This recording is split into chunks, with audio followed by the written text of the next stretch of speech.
우리에게 주신 하나님의 말씀은 누가복음 6장 27절로부터 31절까지 말씀입니다. 누가복음 6장 27절로부터 31절까지 말씀입니다.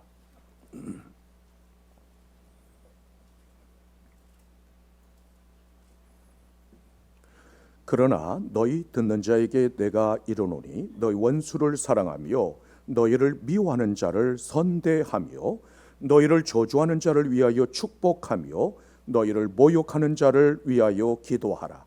너희 이 뺨을 치는 자에게 저 뺨도 돌려대며 내 겉옷을 빼앗는 자에게 속옷도 거절하지 말라.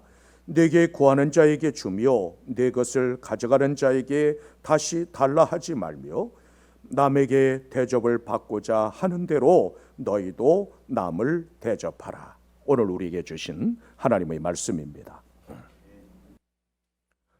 로마 제국의 트라이아누스 황제 때 그리스도인들에 대한 조사 보고서가 아직 남아 있습니다.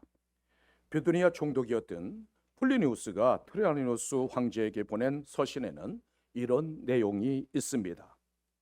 황제시여, 저는 충직한 부하 몇 사람을 위장시켜 그리스도인들의 모험에 나가서 많은 정보를 수집했습니다. 부하들의 보고서에 따르면 그들은 모이기만 하면 언제나 그들의 신인 예수에 관해 이야기한다고 합니다. 자주 빵과 포도주를 나누어 먹으며 서로 즐거워하기도 하는데 가장 이해할 수 없는 것은 자신들을 괴롭히는 이들을 위해서 기도한다는 사실입니다. 황제시여, 그들은 로마의 관리들과 황제 폐하를 위해서도 기도하고 있습니다. 제 부하들이 느꼈던 가장 확실한 사실 중 하나는 그들에게 사랑이 있으며 또한 서로 사랑하고 있다는 것입니다. 이것이 초대교회 당시 세상 사람들의 눈에 비친 교회와 그리스도인들의 모습입니다. 초대교회 성도들은 서로 뜨겁게 사랑하는 사람들이었을 뿐만 아니라 심지어 박해하는 자들을 위해서 기도하는 사람들이었습니다. 1세기경 그리스도인들이 숨어 지내던 카타콤 어느 벽면에는 이런 글이 적혀 있습니다. 우리는 서로 사랑함으로 천국을 경험한다. 어둡고 암울한 동굴에서 초대교회 성도들은 천국을 경험했습니다. 왜냐하면 서로 사랑하며 박해하는 사람들을 위해서 기도했기 때문입니다. 본문 27절로부터 28절에서는 이렇게 말씀하고 있습니다. 그러나 너희 듣는 자에게 내가 이르노니 너희 원수를 사랑하며 너희를 미워하는 자를 선대하며 너희를 저주하는 자를 위하여 축복하며 너희를 모욕하는 자를 위하여 기도하라. 하나님의 구속 원리대로 원수를 사랑하고 그들을 위해서 기도하라는 말씀입니다. 이 말씀은 우리의 마음에 큰 부담으로 다가옵니다. 우리가 어떻게 원수를 사랑하고 나를 미워하는 자, 저주하는 자, 모욕하는 자들을 위해서 기도할 수 있겠습니까? 하지만 이것이 세상과 구별되는 그리스도인만의 성품이요 천국 시민의 올바른 삶의 자세입니다. 이 말씀의 진정한 의미는 무엇일까요? 너희는 이 세상에서 미워하는 자, 저주하는 자들에게 모욕을 당하며 사는 것이 마땅하다는 말씀일까요? 아니면 억울한 일을 당해도 무조건 참아야 한다는 말씀일까요? 원수들은 하나님의 진노와 심판을 받아 마땅한 사람들입니다. 그런데 주님께서는 너희를 미워하고 저주하고 모욕하는 원수들을 사랑하라고 말씀하고 있습니다. 그 이유는 하나님의 원수였던 우리를 위하여 하나님께서 아들을 십자가에 내어주셨기 때문입니다. 로마서 5장 10절에서는 이렇게 말씀하고 있습니다. 곧 우리가 원수 되었을 때에 그의 아들의 죽으심으로 말미암아 하나님과 화목하게 되었은즉 화목하게 된 자로서는 더욱 그의 살아나심으로 말미암아 구원을 받을 것이니라. 우리가 하나님의 원수가 되어 하나님을 대적할 때에 아들을 보내어 대신 죽게 하심으로 하나님의 사랑을 확증하셨습니다. 구원은 내가 의롭고 선하기 때문에 얻은 것이 아니라 사랑받을 만한 가치가 없고 하나님의 원수 되었을 때 아들의 피로 구원받았습니다. 하나님의 사랑은 허물을 덮어주는 사랑이요 죄인을 불쌍히 여기시는 사랑입니다. 100번 10번 똑같은 죄를 범한 사람이라 할지라도 불쌍히 여기시는 사랑입니다. 하나님께서는 그 사랑을 십자가에서 보여주셨습니다. 따라서 누구든지 예수 그리스도를 나의 구세주라고 고백하며 믿음으로 나아가면 그 사랑을 발견할 수 있습니다. 그런데 주님께서는 우리를 향하여 너희도 그와 같이 사랑하라고 요구하고 있습니다. 왜냐하면 우리가 예수 그리스도를 믿음으로 그 십자가의 사랑을 받았기 때문입니다. 고대법은 눈은 눈으로 이는 이로 갚으라는 일종의 보복법이었습니다. 모든 종교나 도덕이 원수를 저주하는 것은 당연한 일로 생각했습니다. 바리새인과 서기관들도 이웃은 사랑하되 원수는 미워하고 악한 자를 대적하라고 가르쳤습니다. 그러나 우리 주님께서는 원수를 미워하지 말라고 하는 정도가 아니라 그들을 사랑하고 축복하며 기도하라고 말씀하셨습니다. 억울한 일을 당하거나 손해를 보면 보복하고 싶은 충동이 일어납니다. 그런데 주님께서는 대적하거나 보복하지 말고 선대하라고 말씀하고 있습니다. 로마서 12장 21절에서는 이렇게 말씀합니다. 악에게 지지 말고 선으로 악을 이기라. 한마디로 표현하면 원수까지도 사랑하라는 말씀입니다. 모욕을 당하거나 부당한 대우를 받았을 때 분노하는 것은 모든 인간의 본성입니다. 그러나 그러한 태도는 악으로 악을 갚는 것이나 마찬가지입니다. 아무리 분노가 일어나고 원수를 갚을 수 있는 기회가 있을지라도 할 수 있거든 모든 사람으로 더불어 화목할 수 있어야 합니다.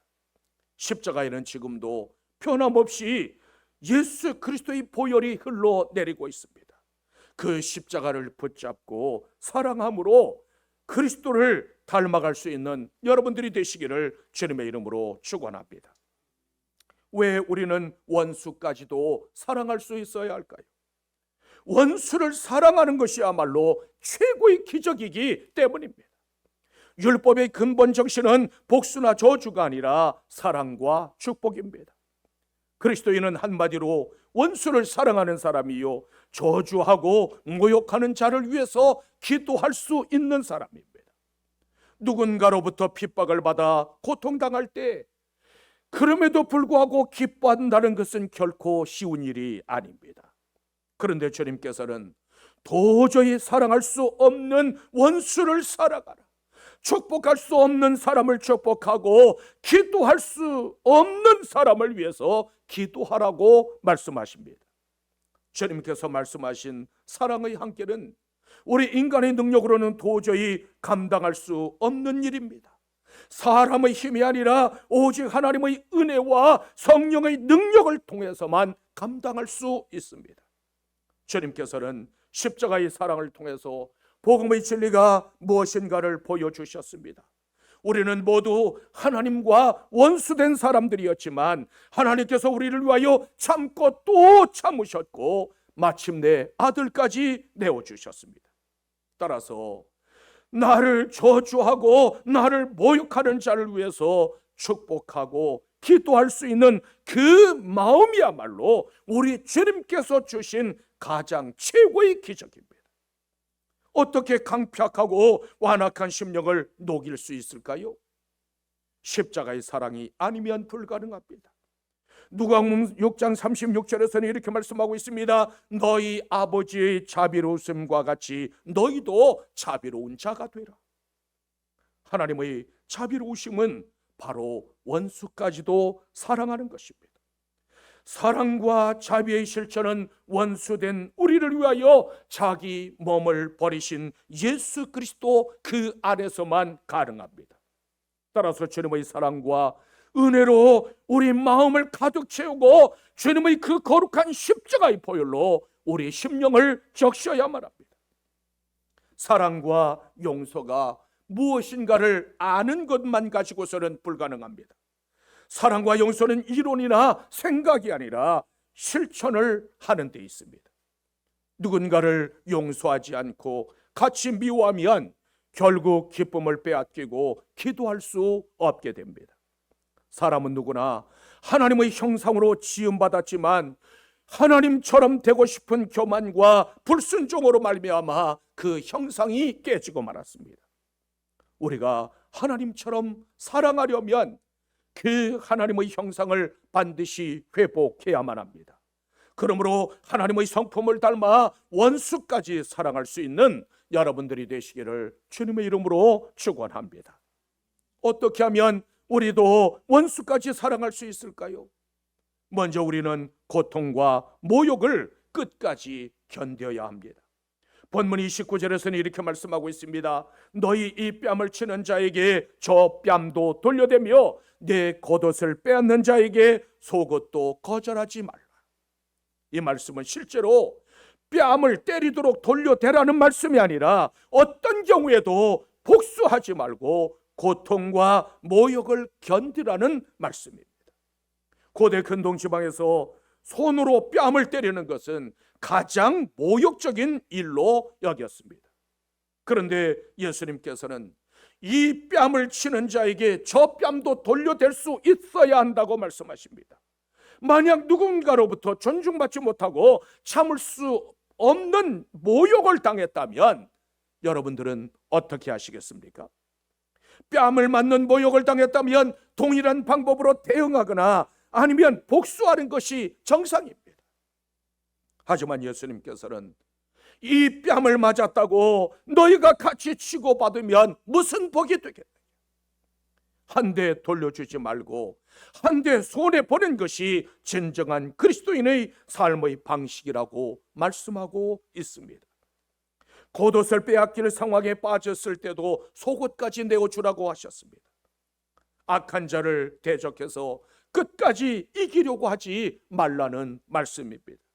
당시 가난한 유대인들에게 있어서 겉옷은 낮에는 의복으로 삼았고 밤이 되면 이불이 되었습니다. 따라서 율법에서는 겉옷을 전당 잡더라도 해지기 전에는 반드시 돌려주라고 명령하고 있습니다. 그만큼 겉옷은 중요한 역할을 했습니다. 그런데 주님께서는 그것까지도 주라고 말씀하셨습니다. 세상 사람들은 피투성이가 되더라도 자기 권리를 주장하지만 주님께서는 오히려 포기하고 낮아지셨습니다. 빌립보서 2장 5절 이하에서는 이렇게 말씀하고 있습니다. 너희 안에 이 마음을 품으라. 곧 그리스도 예수의 마음이니 그는 근본 하나님의 본체시나 하나님과 동등됨을 취할 것으로 여기지 아니하시고 오히려 자기를 비워 종의 형체를 가지사 사람들과 같이 되셨고 사람의 모양으로 나타나사 자기를 낮추시고 죽기까지 복종하셨으니 곧 십자가에 죽으십니다. 우리는 그리스도를 통해서 참된 하나님을 볼 수 있고 그리스도를 통해서 하나님의 능력과 하나님의 성품을 알 수 있습니다. 그런데 하나님의 본체이신 주님께서 모든 권리와 능력을 포기하시고 마침내 십자가에 달려 죽으셨습니다. 주님께서 만약 십자가를 거절하셨다면 우리에게 구원이 있었을까요? 주님은 하늘과 땅의 모든 권세를 가지신 만왕의 왕이셨지만 그 권세를 사용하지 않으셨습니다. 로마 군병들은 조롱과 모욕을 목적으로 예수님에게 홍포를 입히고 가시관을 씌웠습니다. 그뿐만 아니라 주님을 향해 침을 뱉고 조롱하고 모욕하며 갈대를 가지고 그 가시관을 내려쳤습니다. 그럼에도 불구하고 죽기까지 낮아지신 것은 우리를 존귀하게 하기 위함이었습니다. 이처럼 마지막 남은 자존심, 마지막 남은 권리까지 포기할 수 있을 때 우리는 예수 그리스도의 참된 제자가 될 수 있습니다. 주님께서는 너희 원수를 사랑하며 너희를 박해하는 자를 위하여 기도하라고 말씀하셨습니다. 세상 어느 누가 원수를 사랑할 수 있겠습니까? 그런데 주님께서는 그렇게 사셨습니다. 이처럼 바보 같은 모습이 주님을 닮은 성품입니다. 주님께서 온갖 모욕까지 다 참으시고 십자가의 길을 묵묵히 가셨듯이 주님의 그 마음을 본받을 수 있는 여러분들이 되시기를 주님의 이름으로 축원합니다. 또한 우리는 조건 없는 사랑을 베풀어야 합니다. 본문 30절에서는 이렇게 말씀하고 있습니다. 내게 구하는 자에게 주며 내 것을 가져가는 자에게 다시 달라 하지 말라. 너희는 세상 사람들처럼 까다로운 조건을 붙이거나 차별하지 말고 모든 사람에게 주라는 말씀입니다. 세상에는 돈을 빌려줄 때 아무개나가나 빌려주지 않습니다. 돈을 쓰려면 대단히 복잡하고 까다로운 요건과 절차를 거쳐야만 쓸 수 있습니다. 요즘은 좀 달라졌지만 예전에는 까다로운 신용 분석 절차를 거치고 담보와 연대 보증인까지 세워야만 했습니다. 그리고 재무 상태와 신용 정도에 따라 이자를 자동으로 지급했습니다. 이처럼 세상에서는 채권을 확보하기 위해 엄격한 심사를 거친 후에야 조건적으로 대출해 줍니다. 그런데 주님께서는 우리를 향하여서 누구든지 너희에게 구하는 자에게 조건을 달지 말고 주라고 말씀하고 계십니다. 더구나 주님께서는 돌려받을 생각을 하지 말라고 말씀하고 있습니다. 주님의 말씀은 우리가 비록 그리스도의 제자가 된 사람들이지만 매우 감당하기 어려운 말씀입니다. 그럼에도 불구하고 왜 주님께서는 이러한 말씀을 주셨을까요? 우리를 향하신 하나님의 그 사랑이 조건이 없기 때문입니다. 요한복음 13장 34절로부터 35절에서는 이렇게 말씀하고 있습니다. 새 계명을 너희에게 주노니 서로 사랑하라. 내가 너희를 사랑한 것 같이 너희도 서로 사랑하라. 너희가 서로 사랑하면 이로써 모든 사람이 너희가 내 제자인 줄 알리라. 주님께서 아무런 조건 없이 우리를 위하여 자신의 몸을 내어주신 것과 같이 그와 같이 사랑하라고 말씀하십니다. 그 사랑이 있어야만 세상 사람들이 너희를 보고 저 사람들은 그리스도의 제자라고 말할 것이라고 말씀하셨습니다. 이익이 보장되는 도움은 누구나 줄 수 있지만 원수를 조건 없이 돕는다는 것은 어쩌면 불가능한 일입니다. 그러나 주님께서는 우리를 향하여서 너희는 조건 없는 사랑을 베풀라고 요청하고 있습니다. 로마서 12장 20절에서는 이렇게 말씀하고 있습니다. 내 원수가 줄이거든 먹이고 목마르거든 마시게 하라. 그리함으로 내가 숯불을 그 머리에 쌓아놓으리라. 만약 여러분들에게 원수가 있다면 그 사람이 줄여 있을 때 먹이실 수 있겠습니까?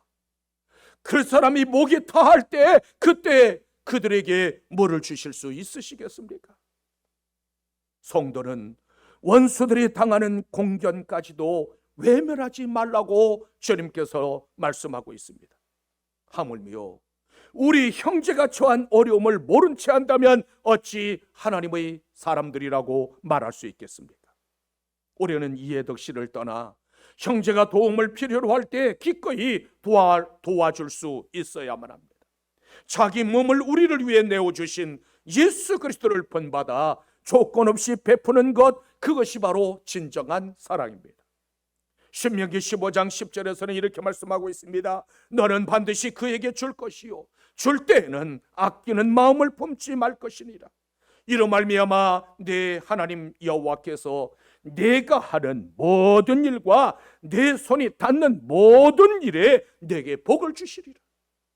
성도는 누구나 고지할 때 인색한 마음을 품지 말라고 말씀하십니다. 그렇게 하면 모든 일과 모든 소리 닿는 일에 복을 주시겠다고 약속하셨습니다. 따라서 성도는 누군가를 구제할 때 인색한 마음을 품어서는 안 됩니다. 즐거운 마음으로 넉넉하게 베푸는 것이 도움을 받는 사람은 물론이거니와 하나님까지 기쁘시게 하는 일입니다. 주님께서는 내 형제 중에 지극히 작은 자 하나에게 한 것이 곧 내게 한 것이라고 말씀하셨습니다. 지극히 작은 자는 세상적인 기준으로 볼 때 매우 미미하고 보잘것없는 사람을 가리킵니다. 그런데 만왕의 왕이신 예수 그리스도께서 소외당하고 고통당하는 지극히 작은 자들과 자신을 동일시 여기셨습니다. 주님께서는 그들을 가리켜 내 형제라고 부르기에 조금도 주저하지 않으셨습니다. 이러한 주님의 모습이야말로 그리스도의 제자인 우리가 마땅히 닮아가야 할 모습입니다. 누가복음 6장 38절에서는 이렇게 말씀하고 있습니다. 주라 그리하면 너희에게 줄 것이니 곧 후히 되어 누르고 흔들어 넘치도록 하여 너희에게 안겨주리라. 이웃에게 조건 없이 베푸는 일은 하나님께 드리는 거룩한 제사요 예배입니다. 그러므로 조건 없는 그 사랑으로 하나님을 기쁘시게 할 수 있는 여러분들이 되시기를 주님의 이름으로 축원합니다. 또한 우리는 관대함으로 섬길 수 있어야 합니다. 본문 31절에서는 이렇게 말씀하고 있습니다. 남에게 대접을 받고자 하는 대로 너희도 남을 대접하라. 이 말씀은 기독교 윤리의 핵심이자 천국 백성이 마땅히 지녀야 할 가장 높은 차원의 황금률입니다. 어느 집단이나 그 집단의 소속원이 되고자 한다면 반드시 지켜야 할 규범과 준칙이 있습니다. 따라서 이 말씀은 모든 그리스도인들에게 행동 강령이 되는 말씀입니다. 주님께서는 너희가 진정 내 제자라면 내가 너희를 사랑한 것 같이 너희도 사랑을 실천하라고 요구하고 있습니다. 남에게 대접을 받고자 하는 대로 너희도 남을 대접하라고 하는 이 말씀은 내가 대접받기 위해서 너희도 대접해야 된다는 그런 말씀이 아닙니다. 주님께서는 다른 사람이 나에게 하기를 원하는 그대로 먼저 너희가 다른 사람에게 행하라고 요구하고 있습니다. 사람은 누구나 남이 나에게 해주기를 기대합니다. 하지만 주님께서는 내가 먼저 적극적으로 사랑하고 대접하라고 말씀하십니다. 그리스도인들이 가장 큰 행복이 있다면 대접받는 삶이 아니라 대접하는 삶입니다.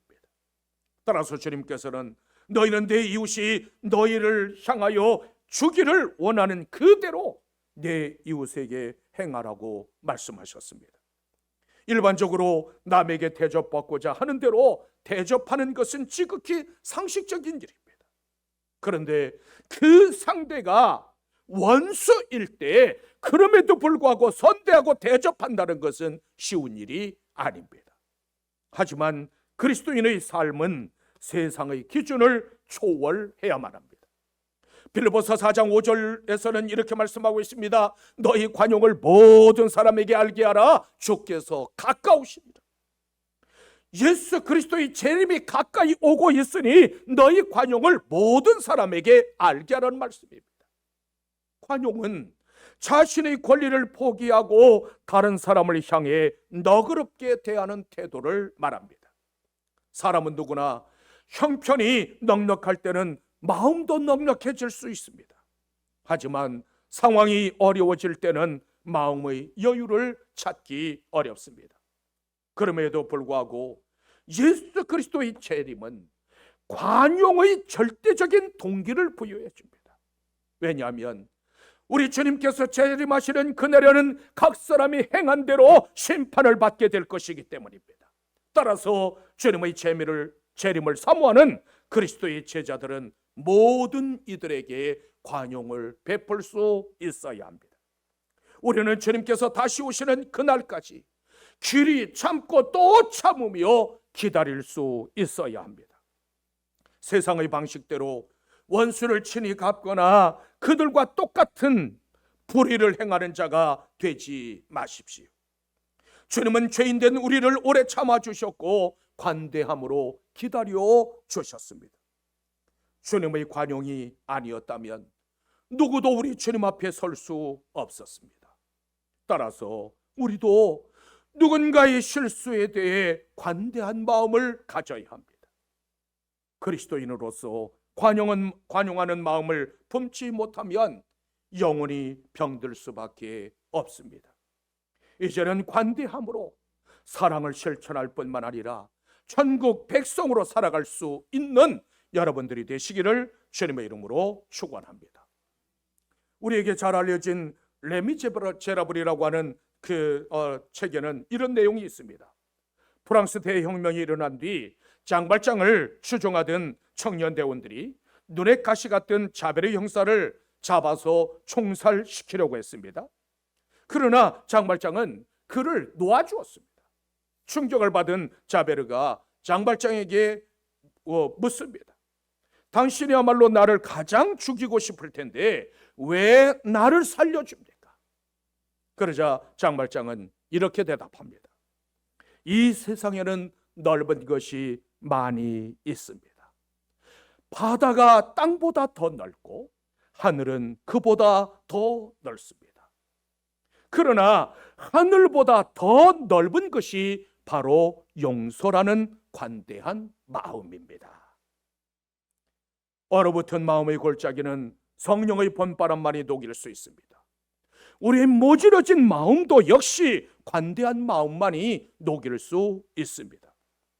내가 누군가를 섬길 때 이 땅에서 천국을 경험하게 됩니다. 누군가를 섬기는 자리로 낮아질 때 예수 그리스도의 참된 제자가 될 수 있습니다. 주님께서는 우리를 위하여 고난당하셨고 그 좌치를 따라오게 하셨습니다. 사실 모욕을 당해 분노가 일어났을 때 보복하기 전까지는 그 마음이 풀리지 않습니다. 그러나 억울하고 부당하게 당하면서도 대응하지 않고 묵묵히 감당할 때 최고의 기적이 일어나게 됩니다. 우리는 주님처럼 고난당하고 모욕당하는 사람들로 부르심을 받았다고 하는 그 사실을 잊지 마십시오. 그러므로 말도 안 되는 일을 만나고 억울한 일을 당하거든 우리를 위하여 뺨을 맞으신 예수 그리스도 그분을 바라보십시오. 십자가에 달려 못 박히신 채 피 흘리시는 그 예수를 바라보십시오. 뺨을 맞고 모욕을 당한 만큼 천국에서 우리의 상급은 점점 커져갑니다. 주님을 닮은 그 사랑으로 진정한 제자의 길을 걸을 수 있는 여러분들이 되시기를 주님의 이름으로 축원합니다.